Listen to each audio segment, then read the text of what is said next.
a really interesting bit of foreshore here with lots and lots of metal, and I've seen something square down here, but what I've noticed is that it does have some lettering on it just here, so I wonder what this is.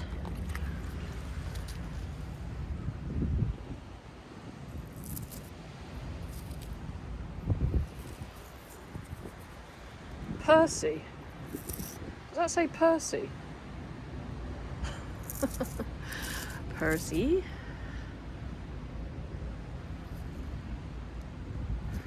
Oh, what is this? I wonder if it's a little name tag. There's no handy pool to rinse it off. Let's have a look here.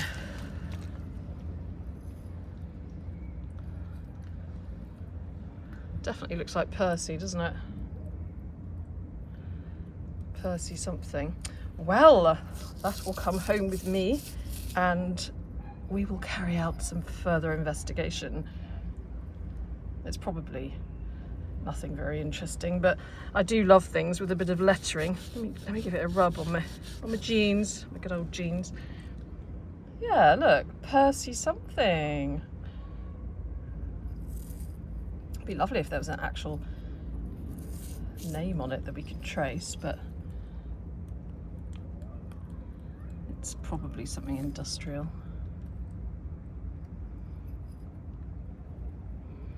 Into the bag it goes. Let's have another look around here. I love all these metal-y bits.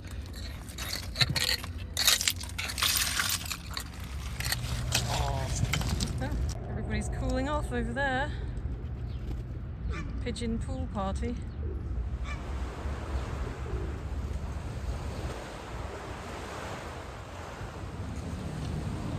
Well, just down here, I've seen what I initially thought was a coin just here, but on picking it up, I've realised that it's actually a button, and I don't recognise it at the moment. It's certainly a military button. Maybe some of you recognise it.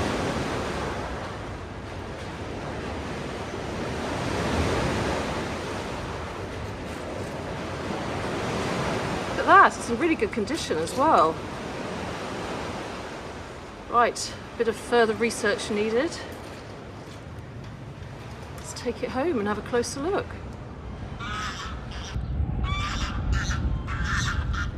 Now, amazingly, there is down here another button.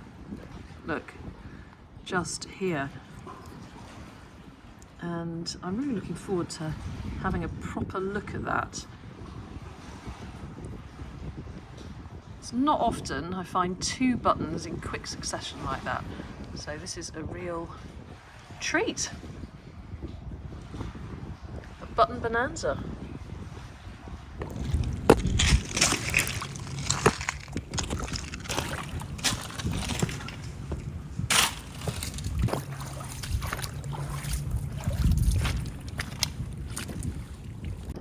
Now, I've just seen this here, and I know that it must be a soldier under all of this, because you can see his legs, or part of his legs, and you can see the little stand here. So, what is going on underneath all that incrustation? Now, I was really tempted to give it a big whack with my trowel, but I'm not going to, because I'll just break him. So, he is going to come home with me, and I will gently try and remove that, and let's see what's going on underneath. So stay tuned for the grand reveal later on, and hopefully we'll find a soldier underneath in good health and in good spirits.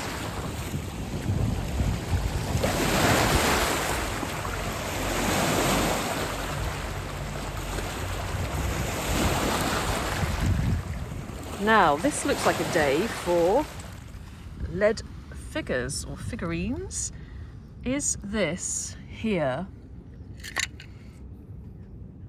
the back of a horse? And also Weirdly, there's a coin there, but let's have a look at that in a minute. Right, this is... Hang on a minute. Oh my gosh, look! That is, if I'm not much mistaken, the head of a lion. I thought it was the rump of a horse or a cow, but no, that is definitely a lion. Oh my gosh, that is amazing. That is the thing about mudlarking. You just never know what you're going to find, and it always is just such a thrill. And look, right next to it, a coin. The lion was guarding the coin.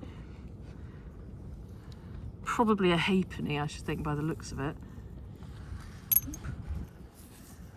Yeah, that is a ship halfpenny, and we've got, looks like possibly George VI, I think.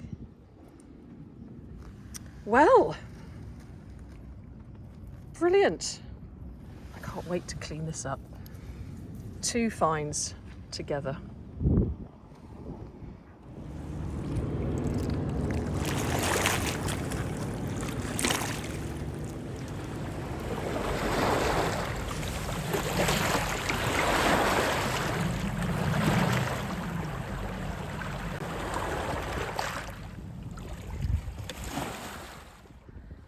Pipe stem down here.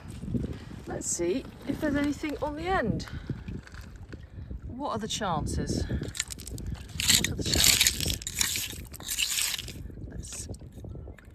Well, it's still going on there, and it's still going on there. Ooh. Is there going to be a bowl on the end? What do you think? Yes or no? Place your bets now, everyone. What are the chances? Oh, it's still going on down there, but oh, what a disappointment. You see, not every pipe has a happy ending. Have a little look and see if the bowl is down there, but no, it's not. Okay, so if you said there wasn't going to be a bowl on the end, then you have won. You have won. Do you know what? I just did a really silly thing. Just like before, I saw some pipe stem poking out of the mud, and I thought, oh well, you know, I'm not going to do that again. There's not going to be a bowl on the end. So I tugged it out, and guess what? There is a bowl. But not only that, the best thing about it is that it's actually a really small bowl, which indicates that it's a really old pipe.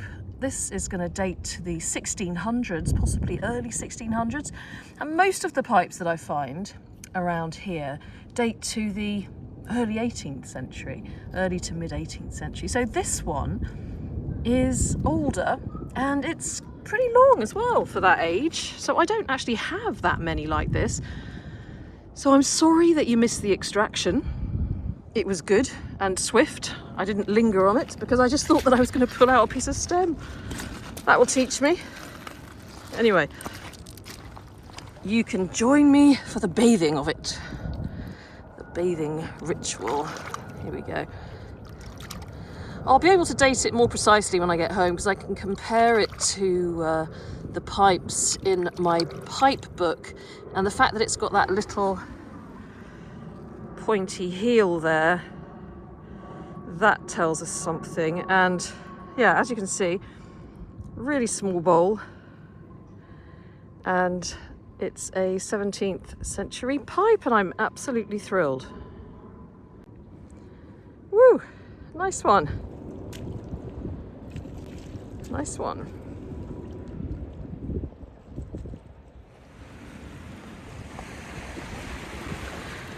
I've seen 2 things here. One modern and one a little older. Which one should I go for first? Okay, I'm gonna go for this first before the tide comes in. This looks like a message in a bottle, or something in a bottle. Anyway, a bit of a manky bottle.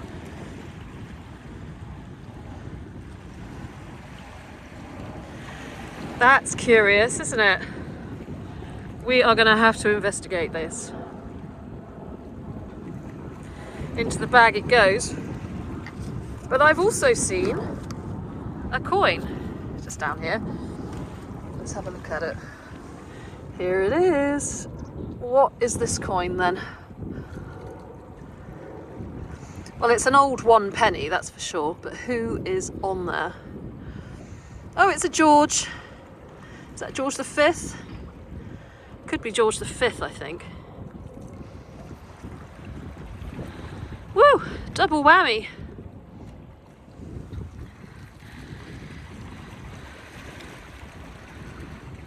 Can't wait to see what that message says. Now it's here where the wind really started to pick up, and I don't want to subject you to that noise, and so I'm doing a little bit of narrating here. Now just after I found the message in a bottle and the coin, I spotted another coin. It was a really lovely low tide, so there were parts of the foreshore exposed that haven't been exposed for a while. So this one, I picked it up, and it also looks to me like a 1 penny, but who is going to be on it this time?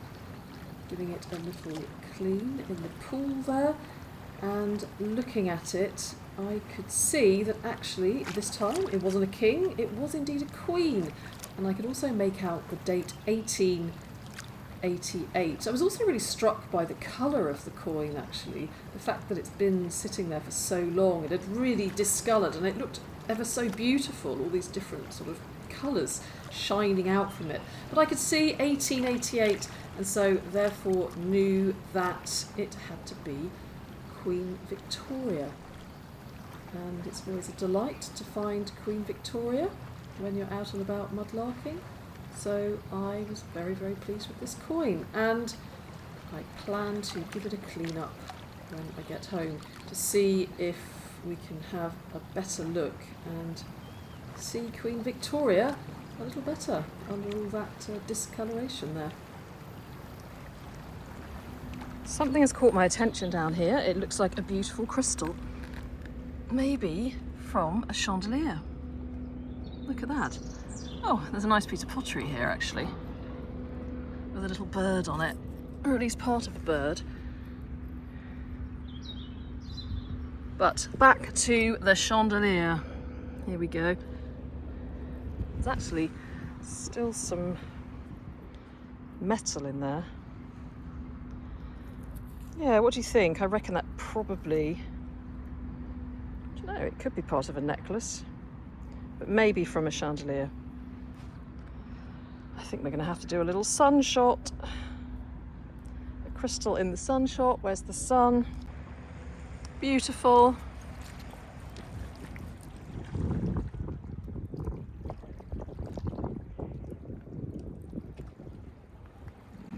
Shall we see what this bottle is here? It's probably an old milk bottle, but I just like the way that you can see it under the water there. Let's have a look, see if I'm right. See if I'm right. Out you come. Out you come. Yes, it is. It's a milk bottle. Probably United Dairies, I expect. Am I right? Let's have a look. Contents. Well, there's a crown there. In any case, that is definitely an old milk bottle.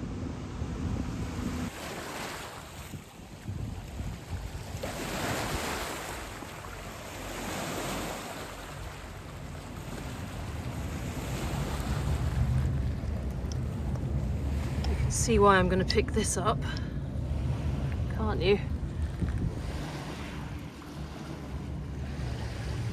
I shall incorporate that into a fish.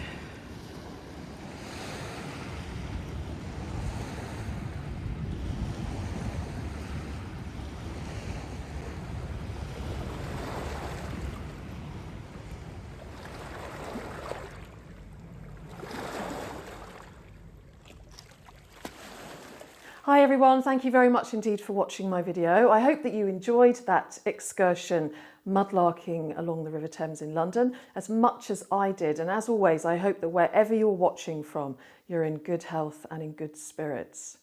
So did you notice that little goose, that little gosling rather, doing his yoga down there on the riverbanks?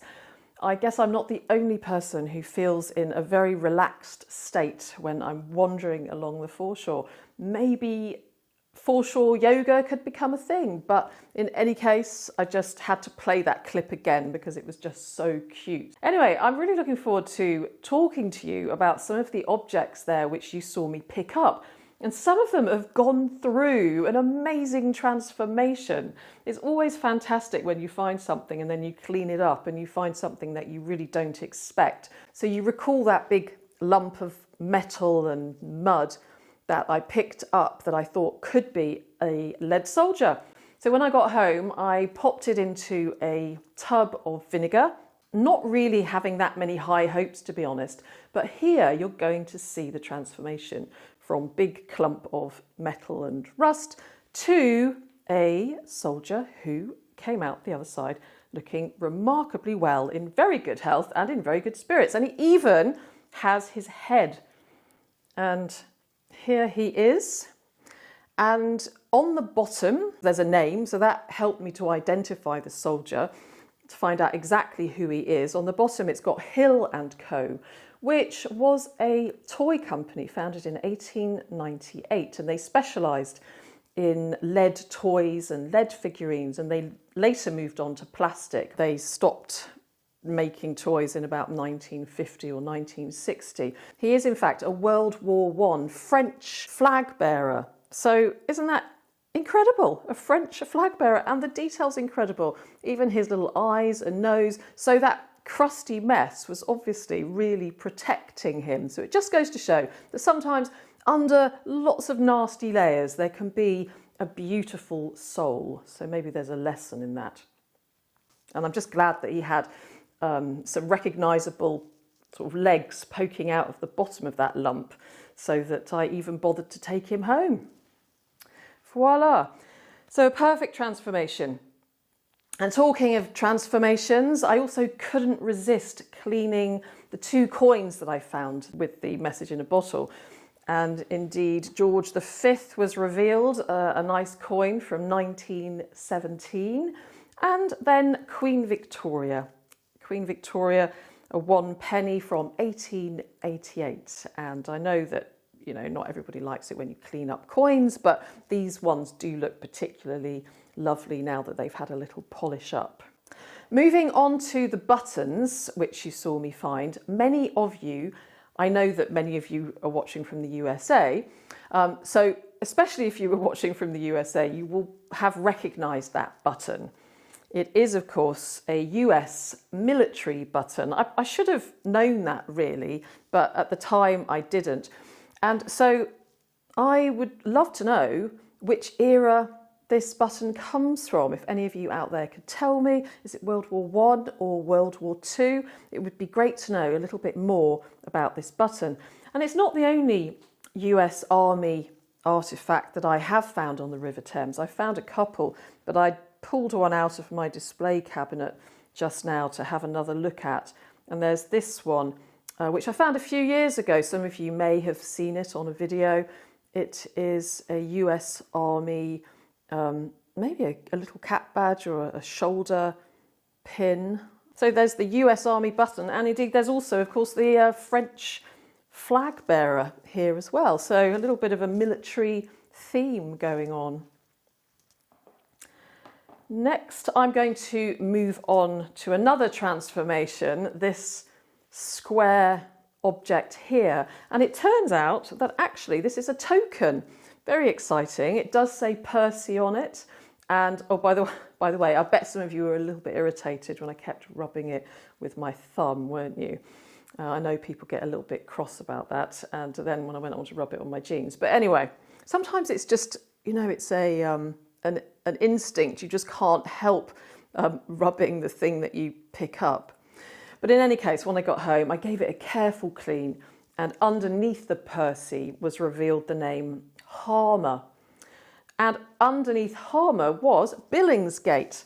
So very exciting. I looked up Percy Harmer of Billingsgate, and he was a crab and lobster salesman at Billingsgate Market in the early 1900s. He was born in 1895, and in fact his full name was Percy Pegg Harmer. What a great name. And so he was at Billingsgate definitely from at least 1910, and he was certainly there in 1927 because I found a receipt on eBay actually from him to somebody who had bought some crab and crawfish from him. Now it's quite damaged and eroded, but on the back I can just about make out a 2. So this would have been a token that somebody would have used to buy lobster and crab from Percy Harmer there in Billingsgate. So how exciting is that? I just love finding objects with a name on that I can link back to a person or a place. So this one really fits the bill. I was going to talk about my buttons, wasn't I, together, and I forgot about the second button that I found, which was a smaller one. And this button is actually from the City of London Club. Maybe somebody who worked at the City of London Club wore this button. Now, the City of London Club is one of the oldest gentlemen's clubs in the City of London, and it was established in 1832, and as far as I know it's still going. But this is quite an old button, probably from Victorian times, and it has got the City of London crest on it. So again, another really nice find, a nice find relating to some of London's history. Let's take a look at this clay pipe, which I was really happy to find. Unfortunately, you didn't see the extraction, but believe me, it did happen. And I was able to compare this to some of the charts that I've got here at home, and the shape of it, because there's quite an art, to dating pipes. There's so many different shapes and sizes, and some pipes have flat heels, some have pointy heels, and all these things can sort of help us to find out the date or a more precise date for the pipe. So this one comes from about 1640 to 1680. So it's almost, it could be almost 400 years old. And it's quite staggering, isn't it, when you think that somebody was holding this sort of 375 to 400 years ago. I just find that absolutely astounding. And often the pipes that I find are more sort of 1700, sort of 1740 onwards. And so if you look at this one and compare it to the shape of the one underneath, you can just see how the shape really evolves over time. The bowl is a lot smaller here and rounder, and then we've got this one here, completely different shape, and then a flat heel, pointy heel. So yeah, you begin to learn how to date these pipes just by looking at the size and the shape. We've also got this lovely lead lion. Maybe this was also made by Hill & Co. I don't know. Unfortunately, we only have his head.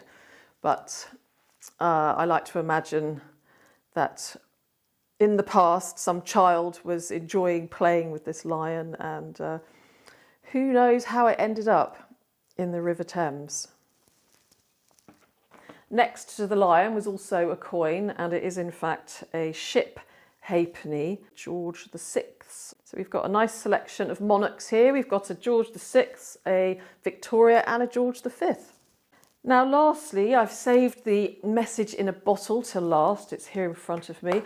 I found now over 130 messages in bottles along the Thames, and it's always interesting to read them. Some of them I don't keep, some of them I just take photos of and then I send them off on their way. Some of them I have kept, and I've got a file. And one of these days I'm going to do a video about these messages in bottles.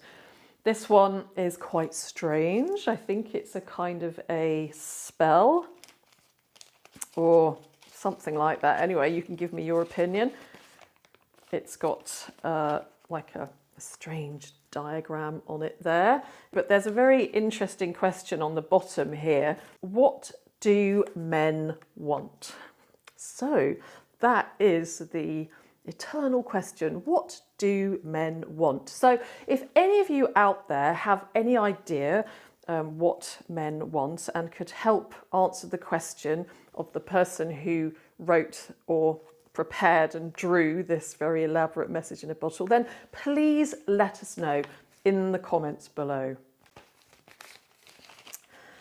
So I believe I've been through everything that you saw me find on that video. So now there's just a few other things that I wanted to mention to you. Firstly, in September, it is the Totally Thames Festival, and the Thames Festival Trust have just put out details about all the events that are going to take place. There's going to be lots and lots of things going on. It's always really exciting, the Totally Thames Festival. So do take a look on their website and see what's happening. And I am going to be doing a talk on the 4th of September at the London Metropolitan Archives about my journey along the Thames and the people and the names I have discovered. So the details are also on the Thames Festival Trust website. So I hope to see you there, and if I don't see you there, I hope that you do get to go along to some of the other events. And there are going to be some really brilliant mudlarking exhibitions as well in some lovely venues, so do take a look. The second thing that I wanted to say is some of you may have noticed that I am wearing a I Am Brett t-shirt. It doesn't say Lambretta, but it says I Am Brett. And those of you that have been watching my channel for a long time may know what this refers to. If you haven't been watching it for a long time and you haven't seen that particular video, then you will not know why I'm wearing a t-shirt with I Am Brett on it. But basically, I've just spotted something looking rather interesting. Whatever is this?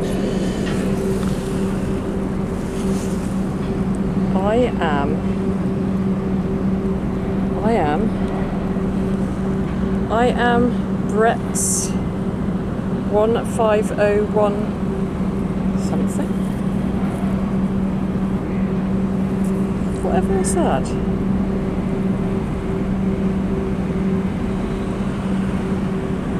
It's just like I am Brett's 150. Well, I don't know, that's a mystery. I'll need some help identifying that. How curious. Oh, honestly, sorry, I know, I've just made a complete fool of myself. I've just made a complete fool of myself. It's Lambretta, isn't it? Oh my gosh, I can't believe I am Brett. I am Brett. I am Brett, everyone. That's what it says. And so it's been a little bit of an in-house joke. So finally, the t-shirt has come out. The I Am Brett t-shirt has arrived. Thanks very much to James and Mike of Mike Sanderson Pics. And so I am going to have a limited number of these t-shirts available. So if you would like to get yourself an I Am Brett t-shirt, then I'm going to be putting them on my Ko-fi site very soon. They have also been modelled by my good friend and mud buddy Sci-Fines.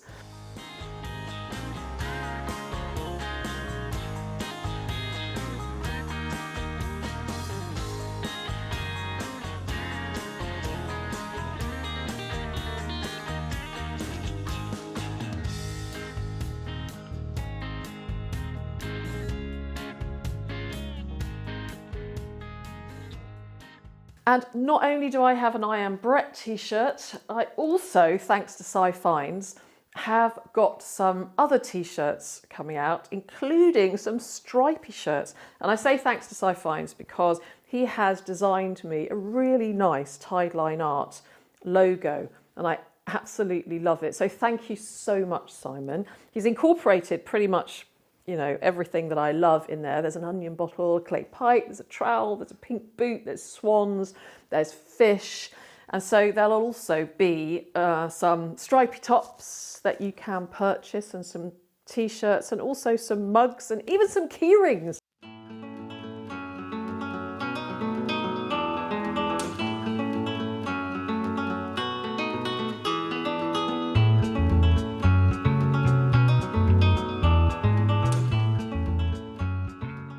So go and take a look and see if there's anything there that you fancy. I'm going to try and get them on my Ko-fi site really soon.